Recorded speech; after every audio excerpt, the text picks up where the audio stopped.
Alors, la taxe professionnelle, créée en 1975 par le gouvernement de l'époque, le président Chirac, qui était Premier ministre, a été un impôt qui était destiné à remplacer la patente, qui est un impôt totalement obsolète.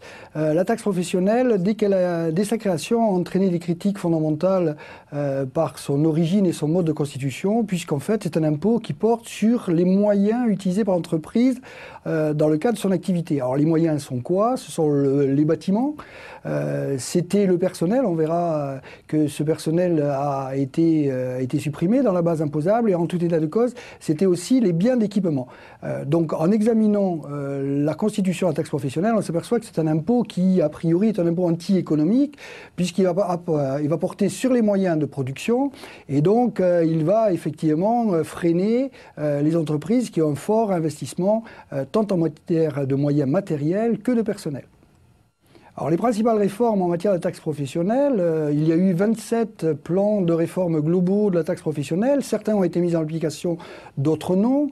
Le plan de réforme de la taxe professionnelle le plus important a été mis en place par le gouvernement Jospin, avec Dominique Strauss-Kahn, ministre de l'économie et des finances, par le biais de la suppression de la part salariale de la taxe professionnelle. Cette suppression est intervenue en 1999 par une voie progressive de 1999 à 2003 et a conduit, bien entendu, les entreprises à bénéficier d'un allègement de la taxe professionnelle. Bon, corrélativement, il faut indiquer aussi que le gouvernement de l'époque avait aussi envisagé de récupérer une partie de la taxe professionnelle dégrevée par la part salariale par une augmentation d'une cotisation qui figure sur l'article 1647E du Code général d'impôts, la cotisation minimale, dont le taux à l'époque était de 0,35% et qui a été porté à 1,50%, ce qui est le taux actuel.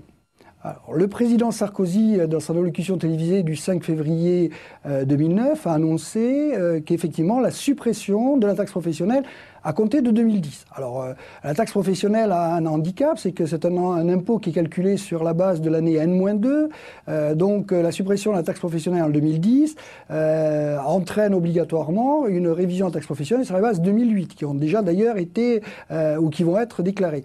Alors, la taxe professionnelle pose une grosse difficulté dans la suppression, puisqu'effectivement, elle conduit à apporter une masse budgétaire indispensable aux collectivités locales, et donc sa réforme n'est pas d'une simplicité absolue. Bon, à la suite de l'allocution du président Sarkozy, le comité Balladur a été mis en place pour réfléchir sur la réforme des collectivités locales, et à l'occasion de son rapport qui a été rendu le 5 mars 2009, c'est-à-dire quasiment un mois après l'allocution du président, le rapport Balladur a donné un certain nombre d'indications sur les perspectives de réforme qui pourraient exister en matière de taxe professionnelle. Alors, premier constat qui a été fait par